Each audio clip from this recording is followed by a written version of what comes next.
Hey guys, welcome to our show. It's Val Lawrence with Our Dance, and I have the beautiful, beautiful Molly on with us from Pillow Talk, 90 Day Fiance, and Double Divas. Yes.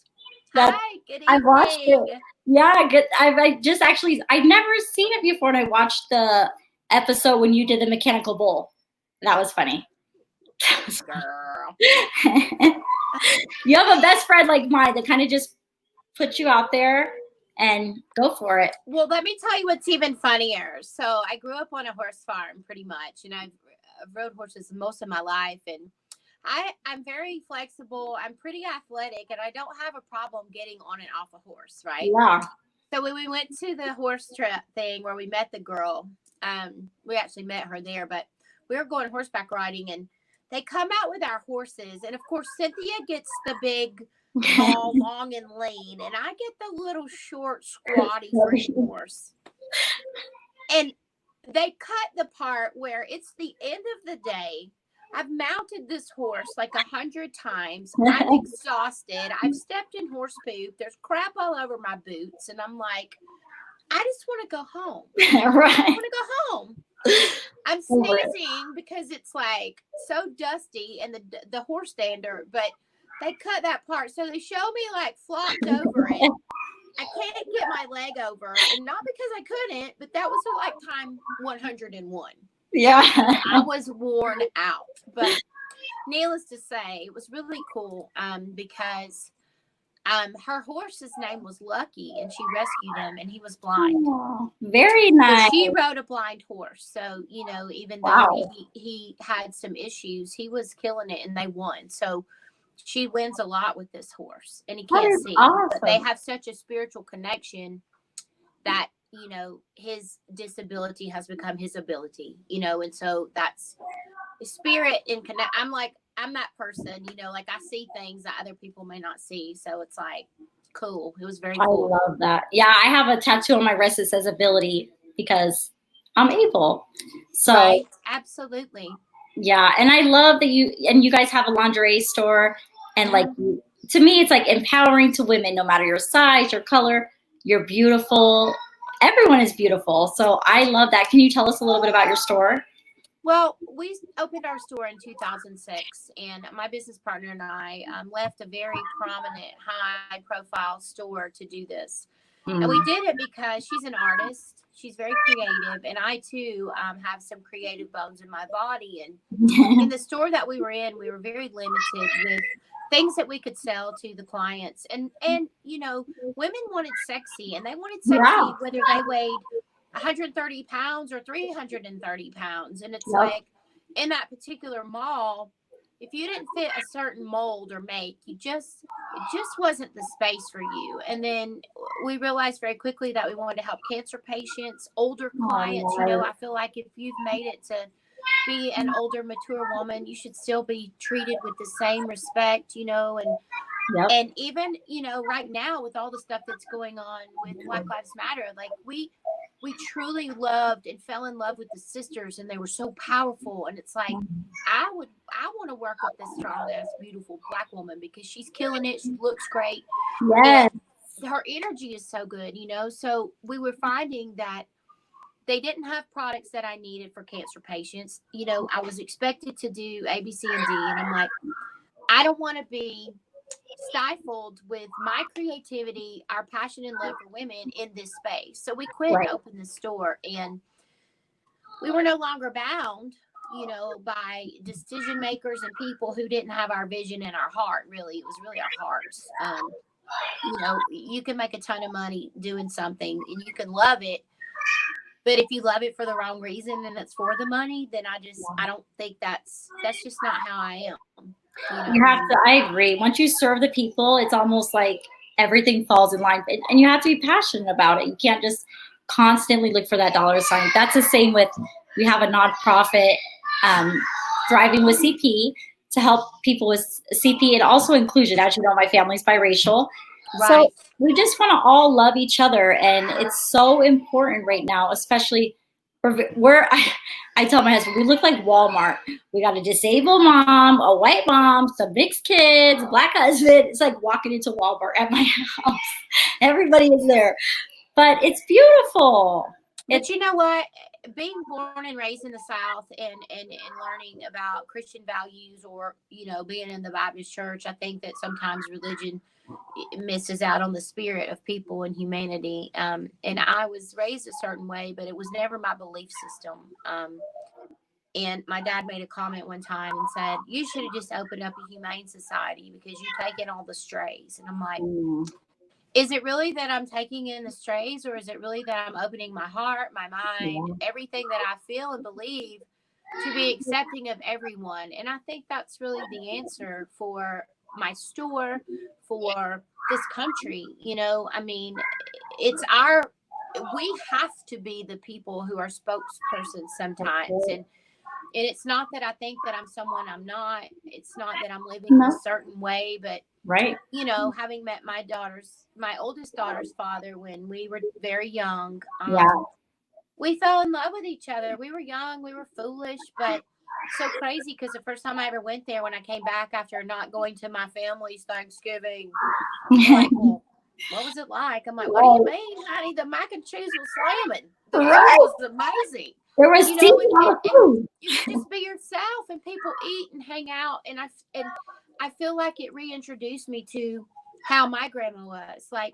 And it took me back to roots and family and the whole purpose of having Thanksgiving and Christmas and things like that. Because when the matriarch of your family goes, and some of those traditions and customs go with that. And I didn't want that for my life. And so I began to feel more comfortable going and doing that, because you didn't have to just fix a plate and dip. You could eat and lay down and chill and get up and eat again. Everybody wasn't packing up the stuff. And that's how I remembered it to be.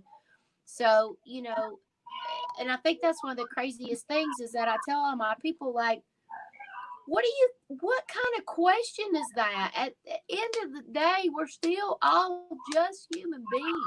That's right. That's right. And I think that people get confused when they hear Black Lives Matter. That just means equality. They matter just as much as anybody else. That they're just, it doesn't, and I think that, like, the public right now, not everybody, but somebody, oh, well, all lives matter, of course.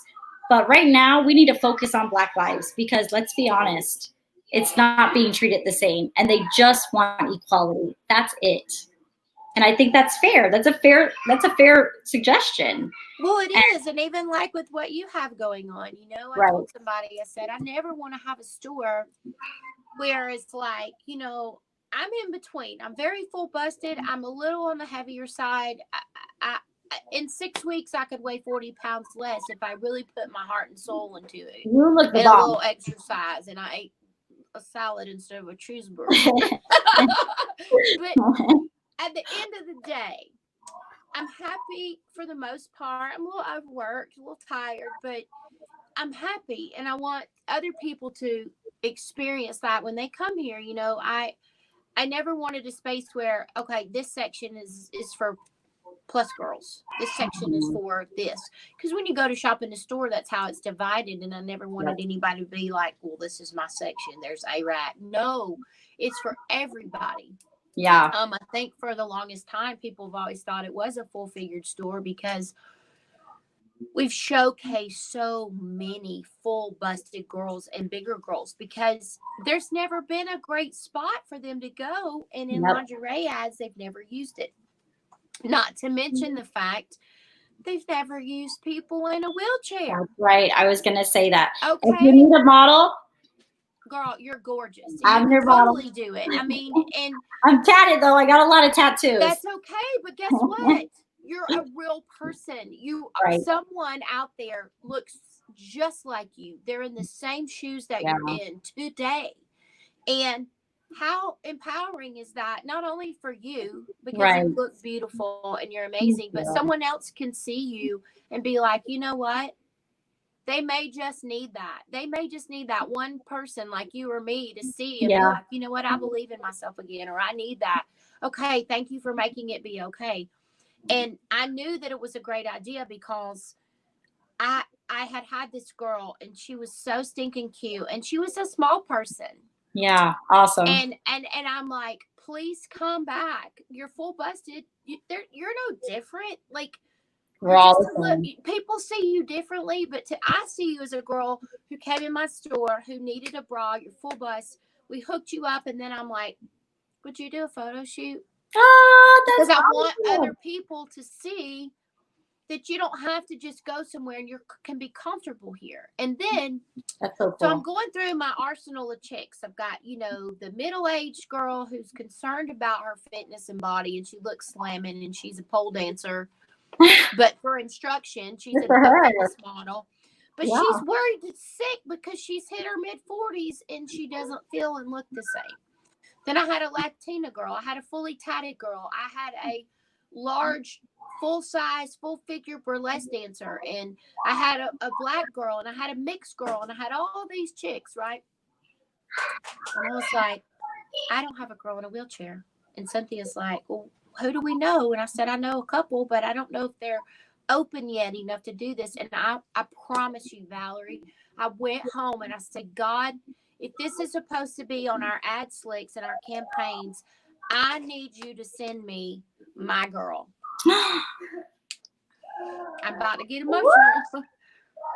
But as God is my witness, the very next day, Stacy Shortley, the girl in our ad, came through my store, and I'm like, yes, this is unbelievable. And you know what she said to me? I didn't even ask her because it was her first time there, and I didn't want to just, because she was a little timid, and her caretaker was with her. And I brought out a bra for her, and it was so beautiful. And she said, I can't believe you didn't just bring me some old ugly sport.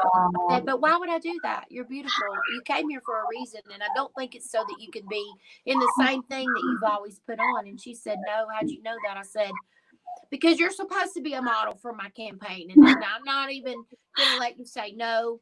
I need you to do this. And she said, are you serious? I said, yeah. She said, well, I didn't choose this.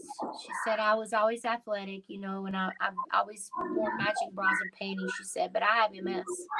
And she said, and now I'm in a chair. And she said, but I still feel the same. And she said, but when I go places, people don't see me as that athletic girl that wore matching bras and panties. And she said, I just felt like if I came here. And she said, you didn't even ask me. You just went and got it. And she said, just the fact that you came back with this red, lacy, beautiful, you didn't just come back with a nude bra or like a pullover sports bra. And I said, honest to God, and Debbie can tell you, my girls, my people, I never bring that in first, because that's not empowering for women. That's just some old me, you know, color. So I knew after that day that I was going to be forever changed. And I realized it already in our store, but I'm like, thank you, God, for this gift. And thank you for giving me the opportunity to have a platform where no matter your walk, no matter your talk, no matter your race, creed, religion, sexual, you know, preference, whatever it is, you have a place here where you're welcome. And we've strove and did, you know, leaps and bounds and tried to make that happen. And so anyway, I'm grateful. I'm glad that you saw that, because I'm not here to toot my horn. You know, it's not. It's the God in me, and it's the desire to every day wake up and try to be better than I was the day before, because we're not perfect. No, we're flawed. And I think that's amazing that you brought that out. Actually, I had a situation where it was my grandma. My grandma's a great person, but when I was younger, we were getting ready to go somewhere, and my aunt was with us. So she's like, hold on, Val, get ready or whatever. And my grandma said, no, it's okay. She's just in a wheelchair. Nobody's going to mind. And my aunt said, no, wait, they do. She still can be just as beautiful as anybody else.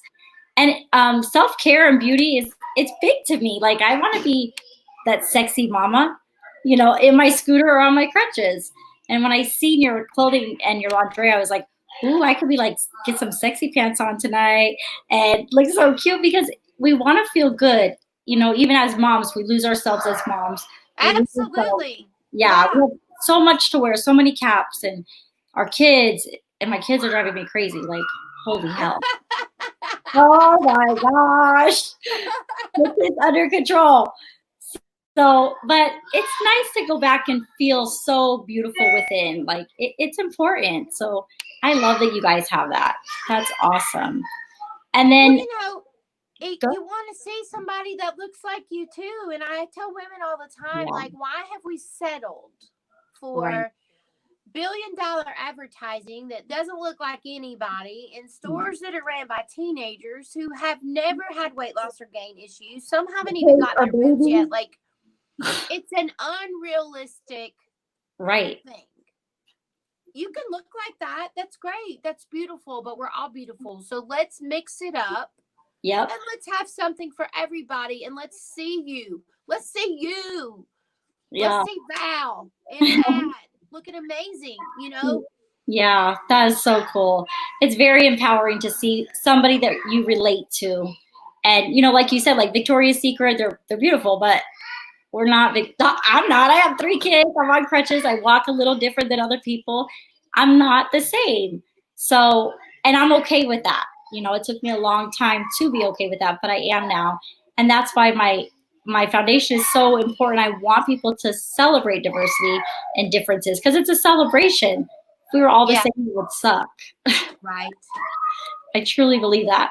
So 90 Day Fiance, I was telling you that I was also, we also did the 90 Day Fiance. Yeah. And it's such a journey and it's so long. And I think that the show makes it kind of glamorous, but it's like, you guys don't understand how hard it is. And you're just waiting, and did the embassy approve it? And is this enough pictures, enough letters? So how did that go for you? I know that it didn't work out, but. I'll be honest, because I don't think that the Dominican Republic was a huge flag for, you know, immigration. Okay. And because I actually did it myself through Rapid Visa. Oh, wow. Filled out all the paperwork, put the stuff in, got the information.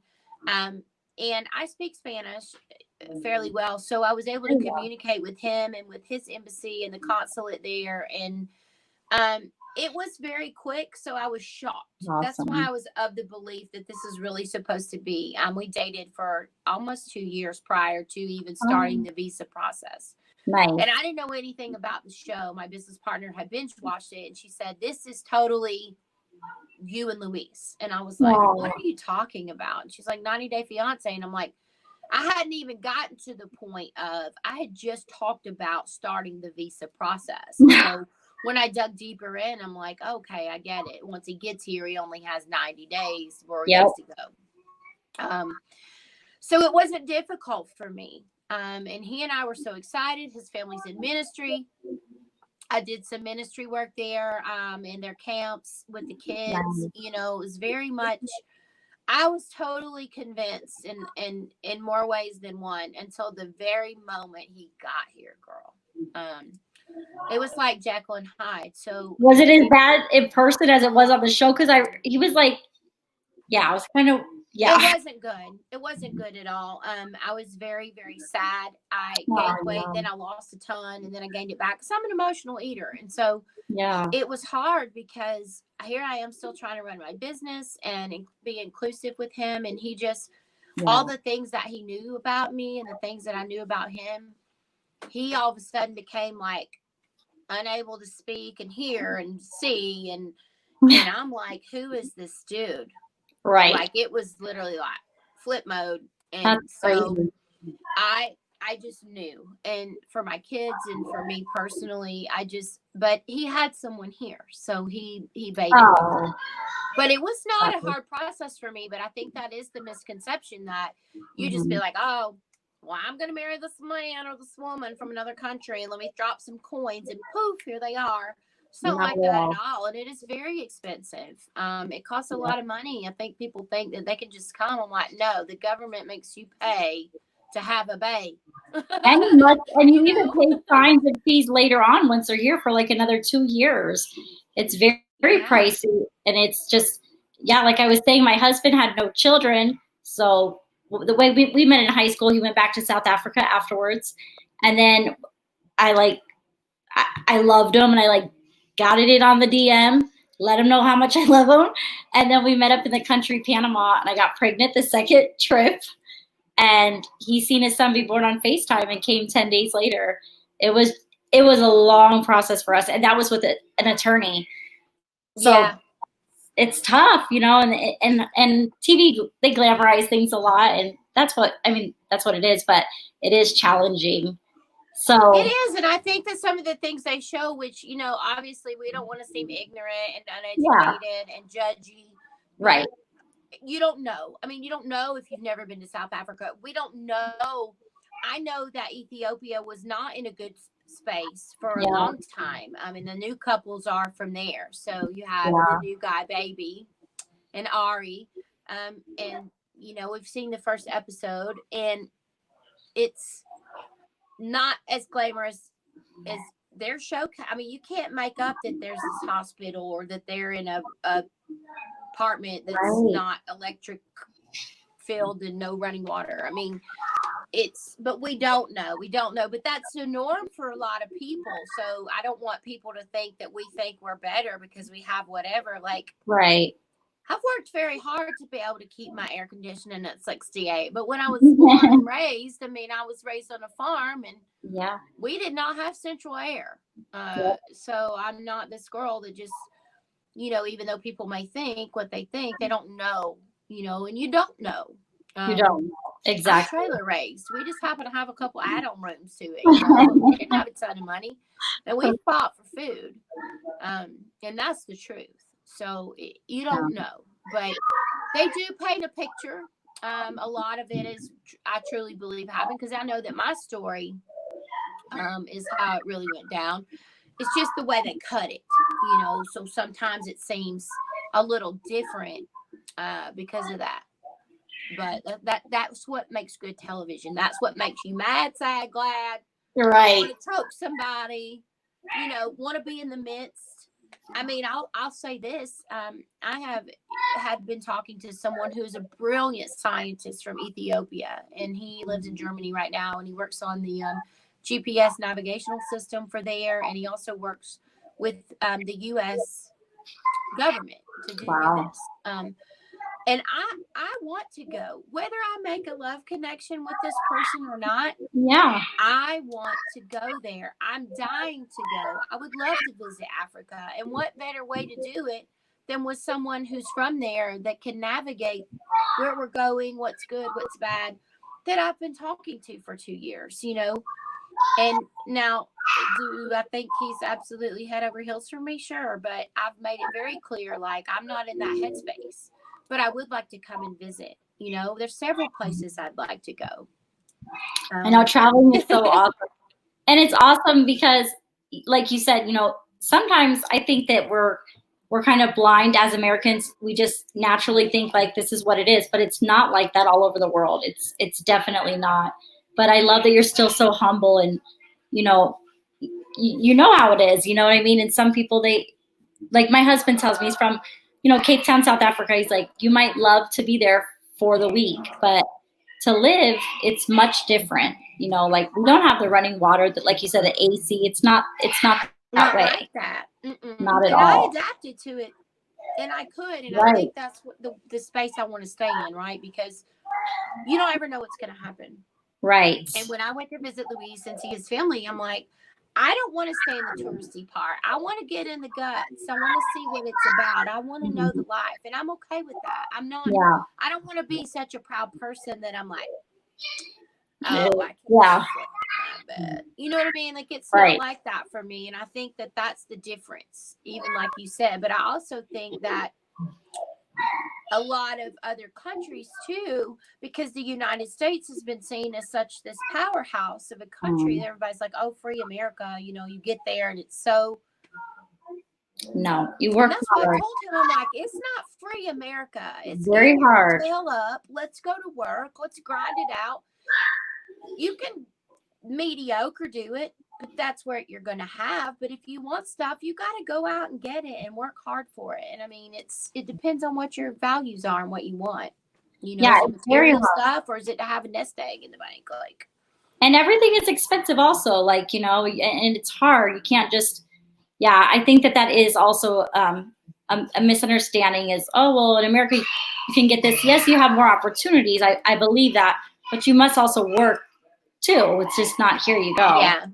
And so, and that's the same even with, I mean, this is kind of off subject, but like being disabled, a lot of people assume, oh, well, she's disabled. I drive with hand controls.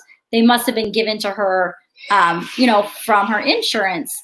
But when I got my driver's license, I called my insurance. I was a kid. I was 18 years old. And I asked if they could help me with my hand controls. And they told me that's what public transportation is for. Hand controls are a luxury. So I had to work my butt off at the movie theater as a kid, which is fine, to get my hand controls just to drive.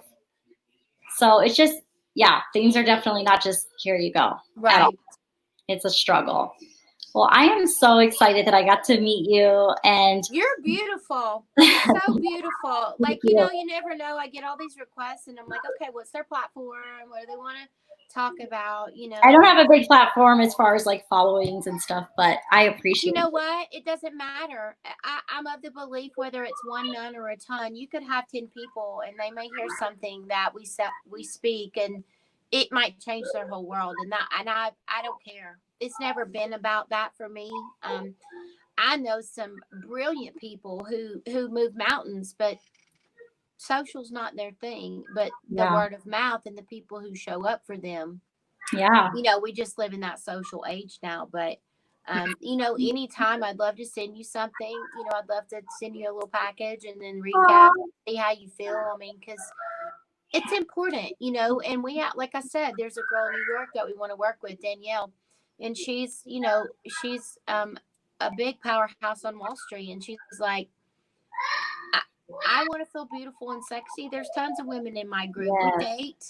Just like we have sex, Right. Like, I'm not just like this. Sit still. Right. Exactly. Yeah, she's like, all my stuff really works. Some of it doesn't work as good as it used to, but she's like, it's crazy. It's nuts what people think, and I try to teach that to my kids.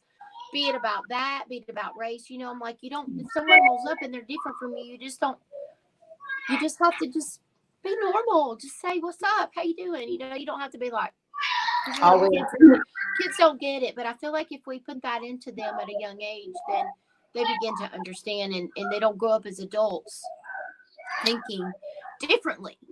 Exactly. Like I told my son, when we got on our TV show Born Different, or the documentary, I told my 4-year-old, I said, we're going to be on TV. And he said, for what? I said, because mommy's in a scooter. And he goes, so what? Who cares? That's what he says. Because he doesn't, I'm mommy, and people have asked me, do your children take advantage of you? I'm like, no, I'm mommy. This is how they see their mother. It's nothing different. And so it is. And even about the sex comment, I've had people say, so how did you have your children? I said, the same way as you. The same damn way. It went down. Yeah, you'll have to see one of the Double Divas shows that we did with Tisha. And her handle was Tisha No Arm. And she said, people are so ignorant. They're like, well, how do you wipe your butt? And she's like, I just tell them, I just scooted around the floor like a dog. Seriously, like, it's crazy the things that people ask. I'm like, are you serious? Like, it's still working down there. I got 3 kids and my husband's sexy. So yeah, it's going down. Right. Oh my God. Well, your family is beautiful. I love, the fact that you wanted to speak to me and you're welcome to message us anytime. And if we're ever in your area, we could maybe do a fit event or something. But just know that we love you and we want to do the right thing. And we always try to do the right thing, but sometimes we make human error, and if we say the wrong thing, or let's just try to educate and teach people. This is what you say. This is what you don't say. This is how you ask. You don't, like you just be normal. Normal. Right. Don't be awkward and a weirdo. Just, if you have a question, just ask. I'm fine with answering. Like, yeah, I love that. Just be normal. So I thank you so much, Molly. This was awesome. Thank and you guys, girl. You're beautiful. Thank you. And how does everybody find you? I mean, I'm sure everybody knows how, but like, where can we find you? I'm LIVIRAE Bras 1 on Instagram, and then Molly Hopkins on Facebook. But anywhere LIVIRAE Lingerie is, that's you. And you can watch me now on Pillow Talk now, new seasons, Before the 90 Days, Happily Ever After. And then a new quarantine special is going to be coming out at some point. And maybe Who knows, some other stuff. Ah, so cool. Let me ask you one question really fast. So with the bras, I know I wear my bra too small because I like to show a little. I bought them. I bought these. Okay, so I have to show a little bit of what I purchased. But like, do you guys say it's better to cover them all up? You know, no, but our goal on showing it is, does it push up or does it push out? Because you can have a push-up bra, but if from the side it looks like it's, you know, chop, then that's a push out, and that's unhealthy. That's a whole nother topic. You know, we bra fit for bust health, and if it fits well, it's going to look good. And you can have sexy cleavage. There's different bras for different things, right? You wardrobe the way you would wardrobe. We always say you don't wear high heels to your track shoes to a cocktail party. True. Okay. You might have them in the bag for later, but you don't start out in those. Awesome. Well, thank you guys so much for watching. And of course, if you guys ever want to chat or follow what I'm doing, definitely find me on my nonprofit site, thrivingwithcerebralpalsy.org. Thank you. Okay.